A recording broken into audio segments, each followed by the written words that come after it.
नमस्कार, news street का digital platform देख रहे हैं आप। मैं हूं आपके साथ दीपशिखा सिंह राजपूत और मैं आपको उत्तर प्रदेश की राजनीति से जुड़ी जानकारी आज दूंगी। आपको बता दें कि जम्मू कश्मीर के बाद अब सीएम योगी आदित्यनाथ हरियाणा में चुनाव को लेकर तैयारी में जुट चुके हैं। फरीदाबाद के अपने दौरे पर उन्होंने अपनी राजनीति के दौरान किए गए जितने भी कार्य हैं उन सभी को गिनाया, साथ ही साथ जो विपक्ष है उसको आड़े हाथों लिया, निशाने पर लिया, कांग्रेस को लेकर कई सारे सवाल उठाए। और इसी बीच आपको बता दें कि कांग्रेस की तरफ से भी मैनिफेस्टो जारी कर दिया गया और इसी टॉपिक को लेकर हम आगे की चर्चा आगे बढ़ाएंगे। मेरे साथ मेरे सहयोगी जुड़ गए हैं। क्या कहेंगे जिस तरह से जम्मू कश्मीर के बाद अब मिशन हरियाणा जो है बीजेपी की तरफ से वो स्टार्ट हो चुका है। जब सीएम योगी आदित्यनाथ फरीदाबाद पहुंचे तो उन्होंने कांग्रेस को लेकर एक के बाद एक इतनी सारी बातें कही। और अच्छा, एक बड़ी बात यह है कि उन्होंने कांग्रेस को जहां एक तरफ आड़े हाथों लिया उसको लेकर कई सारी बातें कही, तो बीजेपी को लेकर ये बात कही कि वो सुरक्षा की एक बड़ी गारंटी है, यानी कि बीजेपी एक सुरक्षा की बड़ी गारंटी है। और कांग्रेस को लेकर उन्होंने कहा कि जब तक कांग्रेस रही या दूसरी पार्टी रही, महिलाओं पर अत्याचार होते रहे, गुंडागर्दी बढ़ती रही, और जब बीजेपी की सरकार आई तो इन सब चीजों पर लगाम कसी गई। देखिए, बीजेपी के फायर ब्रांड नेता में से एक गिने जाते हैं योगी आदित्यनाथ। हमने देखा इस पहले जम्मू कश्मीर में उन्होंने काफी फेयर्स भाषण दिया था। अब हरियाणा में चुनाव है, लिहाजा बीजेपी की ओर से अपने फायर ब्रांड नेता को उतारा गया है। योगी आदित्यनाथ, सीएम योगी आदित्यनाथ को उतारा गया है। तो फरीदाबाद की रैली में उन्होंने जितने भी कार्य बीजेपी की सरकार की ओर से किए गए, चाहे वो राम मंदिर का मुद्दा हो, चाहे धारा 370 हटाने की बात हो, चाहे कांग्रेस को निशाने पर लेने की बात हो, तो उन्होंने सबको कवर किया।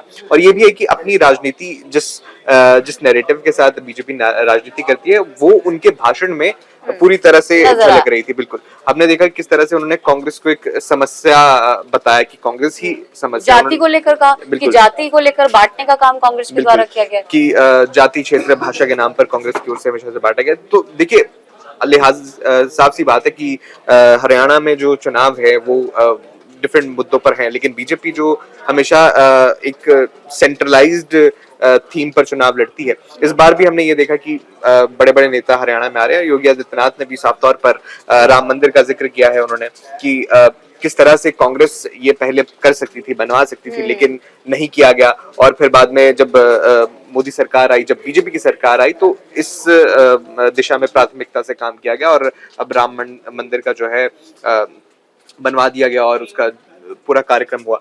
तो साथ ही में कांग्रेस पर भी निशाना साधा उन्होंने, किस तरह से उन्होंने आरोप लगाया कि कांग्रेस जो है एक बांटने का काम करती है। देखिए, अपनी राजनीति के हिसाब से उन्होंने बयानबाजियां दी। ये जो दौरा है उनका काफी महत्वपूर्ण भी है, क्योंकि सीएम योगी आदित्यनाथ उत्तर प्रदेश के मुख्यमंत्री का हरियाणा में चुनाव से पहले आना कहीं ना कहीं काफी असरदार है। देखिए हरियाणा में भी रिसेंट कुछ 1-2 साल में दंगों की घटनाएं हुई हैं। नूह का दंगा ले लीजिए आप, तो वहां पे भी अब सीएम योगी ने भी अपने भाषण में इसका जिक्र किया कि यूपी में पिछले 7 सालों से कोई दंगा नहीं हुआ। उन्होंने ये जिक्र किया, उन्होंने यूपी कहीं ना कहीं हरियाणा को यूपी मॉडल दिखाने की कोशिश की। लेकिन ये बात इसमें गौर करने वाली है कि हरियाणा में जो है लगातार पिछले 10 सालों से बीजेपी की सरकार है, चाहे वो पहले सीएम खट्टर हो, अब नायब सिंह सैनी है। तो कहीं ना कहीं जो बीजेपी का एजेंडा है योगी आदित्यनाथ ने साफ तौर पर पुश करने की बात कही है। लेकिन इसी बीच दीपशिखा, आपको ये बता दूं कि जो कांग्रेस का मैनिफेस्टो है वो एक कहीं ना कहीं गेम चेंजर साबित हो सकता है, जो आज कांग्रेस की ओर से यहाँ पे मैनिफेस्टो जारी किया गया। बिल्कुल, मैनिफेस्टो पर बात होनी जरूरी है, क्योंकि जिस तरह से उन्होंने कहा कि हम रोजगार की गारंटी देंगे, और हालांकि पिछली बार भी इस तरह के जो दावे हैं वो किए गए थे, और इस बार उन्होंने कहा कि सभी वर्गों को ध्यान में रखा गया है, और चाहे इलाज से संबंधित हो, रोजगार से संबंधित हो, सभी चीजों को ध्यान में रखा जाएगा।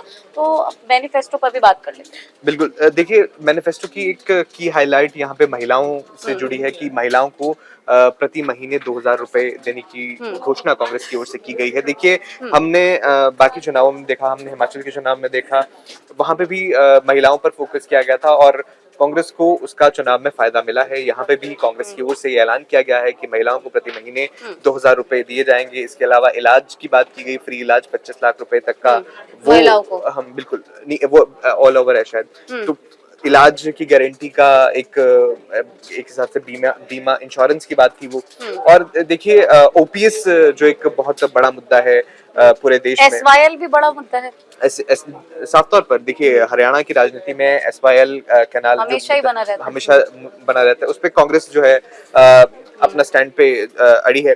और मैं जिक्र कर रहा था ओपीएस का मुद्दा देखिए सरकारी कर्मचारियों को का मुद्दा हिमाचल में भी उठा था। तो कांग्रेस को वहां पर काफी देखिए एक हद तक सत्ता में लाने में मुझे लगता है कि ओपीएस का मुद्दा एक अहम रोल उसने निभाया। और हरियाणा में भी कांग्रेस की ओर से ये ऐलान किया गया। हालांकि एक देखने वाली चीज ये थी, अग्निवीरों के मुद्दे पर कांग्रेस के मैनिफेस्टो में इतना कुछ खास बातें नहीं की गई हैं, जो कि अग्निवीर जो है जो मुद्दा था हरियाणा में एक बहुत बड़ा मुद्दा था। हमने देखा कि किसानों का मुद्दा भी हरियाणा में एक अहम मुद्दा रहता है। तो उस मुद्दे को कांग्रेस ने अपने मैनिफेस्टो में कवर करने की कोशिश की है। कांग्रेस की ओर से एक किसान आयोग बनाने की 7 पॉइंट्स जो है मेन बिल्कुल उसमें किसान आयोग बनाने की कोशिश की गई है। और ये वादा किया गया है कि किसान आयोग बनाया जाएगा और एमएसपी जो है लागू किया जाएगा। लेकिन बात वही है कि आप अग्निवीर का जो एक मुद्दा है उस पर कहीं ना कहीं पीछे हटते दिख रहे हैं, क्योंकि वो भी एक सेंट्रल मुद्दा ही है और सेंटर की ओर से किया जाना है। लेकिन आप एक मैनिफेस्टो में उसका जिक्र करके आप एक वोटर्स को अपनी तरफ ला सकते थे, जो युवा वोटर्स हैं। एक बेरोजगारी का मुद्दा है, हालांकि रोजगार का जिक्र कांग्रेस के मैनिफेस्टो में किया गया है, लेकिन जो युवा आर्मी में जाना चाहते हैं, अग्निवीर का एक देखिए बड़ा बड़ा मुद्दा पूरे देश में हमने देखा। तो कांग्रेस के मैनिफेस्टो में उसका जिक्र ना होना कहीं ना कहीं एक बैकफायर भी कर सकता है इस चीज को। और जिस तरह से हमने देखा अमित शाह लगातार अग्निवीरों को आरक्षण देने की बात कर रहे हैं, उन्हें दोबारा नौकरी देने की बात कर रहे हैं। तो बीजेपी इस मुद्दे पर कैच ऑन कर रही है, लेकिन मुझे लग रहा है कि कांग्रेस शायद यहाँ पे पीछे ना पड़ जाए। बिल्कुल बिल्कुल, जैसा कि हमारे सहयोगी ने अभी बताया, हम एक बार फिर से नजर डाल लेते हैं कि घोषणा पत्र में सभी के लिए गुणवत्तापूर्वक शिक्षा, युवाओं को रोजगार, 25 लाख रुपए तक का मुफ्त इलाज जैसी स्वास्थ्य सुविधाएं शामिल हैं। और इसके अलावा महिलाओं को हर महीने 2000 रुपए की आर्थिक सहायता, किसान आयोग का गठन, न्यूनतम समर्थन मूल्य यानी कि एमएसपी की गारंटी और वंचितों को 100 वर्ग गज का प्लॉट देने का वादा किया गया। ये भी बड़ी बात है। देखिए आप आपने गरीब वर्ग को भी टारगेट किया है यहाँ पे। और जो मुफ्त बिजली देने की बात है वो आपने हरियाणा में भी की थी। और आपने बाकी जो स्टेट्स है वहां पे जब चुनाव हो रहे थे वहां पे भी वो जिक्र किया, और कांग्रेस को कहीं ना कहीं वो फायदा मिला। लेकिन कुछ जगहों पर हमने देखा, गुजरात में जब चुनाव हुआ तो उसका इतना फायदा गुजरात चुनाव में कांग्रेस को नहीं मिला। और बीजेपी इतने सालों की एंटी इनकम्बेंसी के बाद भी सत्ता में वापसी उसकी हुई है। हरियाणा में भी देखिए आप लगातार 2 टेन्योर से बीजेपी की सरकार है, सीएम के चेहरे बदल दिए गए हैं, लेकिन क्या कांग्रेस उस सरकार को टॉपल करने में जो है कामयाब हो पाएगी, ये देखना होगा। हमने देखा लोकसभा का चुनाव था, उसमें कांग्रेस आधी जीत हासिल करने में कामयाब हो जाती है, 10 में से 5 सीटें जीत जाती है, लेकिन बीजेपी जो है सिर्फ 5 सीटें उसे जीतनी पड़ती हैं। और वो भी तब के दौर में जब बीजेपी की ओर से सीएम चेंज किया गया था।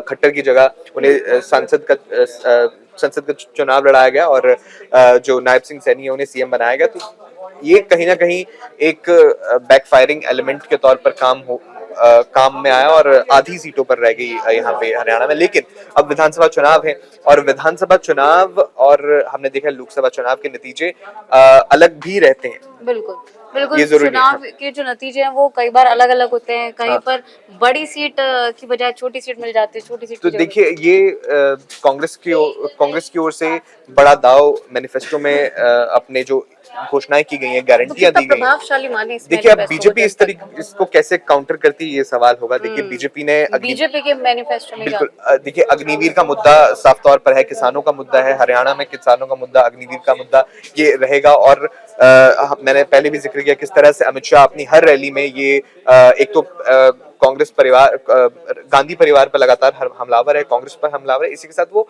अग्निवीर का मुद्दा लगातार उठा रहे हैं। वो ये बोल रहे हैं कि अग्निवीरों को आरक्षण की बात कर रहे हैं वो, और दोबारा से उनको नौकरी देने की बात कर रहे हैं। तो कहीं ना कहीं मुझे लग रहा है कि जिस मुद्दे पर कांग्रेस इतने खुले तौर पर अपने मैनिफेस्टो में जिस तरह से उन्होंने जिक्र नहीं किया है उन्होंने, तो बीजेपी ये अपने हक में ले सकती है। वहीं किसानों का मुद्दा हमने देखा है हरियाणा उन प्रदेशों में था जहाँ पे किसान आंदोलन जो है काफी प्रमुखता से हमने देखा, और किसानों का एक तरह से सरकार के खिलाफ रोष था। और किसानों को वो करने के लिए कांग्रेस की ओर से किसान आयोग के गठन की बात की गई है, बिल्कुल। जबकि साथ ही एमएसपी की गारंटी की बात की गई है। वही सेम चीज बीजेपी की हमने देखा कि नायब सिंह सैनी ये लगातार ऐलान कर रहे हैं। उन्होंने कुछ फसलों पर जो है एमएसपी हाँ। देने का ऐलान भी किया है। तो बीजेपी लगातार काउंटर कर रही है और मुझे लगता है कि इस मैनिफेस्टो के बाद बीजेपी का मैनिफेस्टो भी लगभग सिमिलर रहने वाला है और काउंटर ठीक है। तो कांग्रेस में अगर रहने हम वाला है। ऑल ओवर इसका रस निकाले, सार निकाले, तो क्या लग रहा है, एक तरफ जहां सीएम योगी आदित्यनाथ की ये रैली, यहाँ पर उन्होंने जमकर कटाक्ष किया, दूसरी तरफ कांग्रेस का ये मैनिफेस्टो ओवरऑल। देखिए कांग्रेस अगर हम सबसे पहले सीएम योगी आदित्यनाथ की रैली की बात करें तो उन्होंने जो नॉर्मली उनके एजेंडे में रहता है, बीजेपी के एजेंडे में रहता है, उन्होंने राम मंदिर का जिक्र किया है, उन्होंने अब राम मंदिर दंगों का लेकिन थोड़ा वहां पर ठंडा नजर आ रहा है ये टॉपिक। देखिए एक असर तो रहता है और खासकर उस जगह पे जहाँ पे हाल ही में दंगे देखे, हरियाणा में अब पिछले कुछ समय में दंगे देखने को मिले हैं हमें। तो उनने योगी मॉडल या यूपी मॉडल का जिक्र किया कि यूपी में 7 सालों से नहीं हुआ और किस तरह से अपनी सरकार की एंटी इनकम्पेंसी को टैकल करने के लिए उन्होंने जिस तरह से अपने बयान दिए, अपने ऐलान किए हैं और बीजेपी की योजनाओं को कहीं ना कहीं दिखाने की कोशिश की है और आगे के टेन्योर में अगर बीजेपी जीतती है तो उसका भी एक झलक दिखाई है अपने भाषण में। लेकिन अब कांग्रेस के घोषणा पत्र की बात करें, देखिए उन्होंने किन किन वर्गों को टारगेट किया। उन्होंने किसानों को टारगेट कर दिया, उन्होंने एमएसपी का जिक्र करके किसानों को टारगेट किया है, महिलाओं के लिए उन्होंने बात की है 2000 रुपए गरीबों के घर के लिए बात की है। ओपीएस जो कर्मचारियों की जो मांग है, हालांकि एनपीएस की ओर से माफ कीजिएगा जो यूनिफाइड पेंशन स्कीम है उसका ऐलान किया गया है, लेकिन फिर भी कांग्रेस जो है अभी भी ओपीएस पर अपना दांव खेल रही है।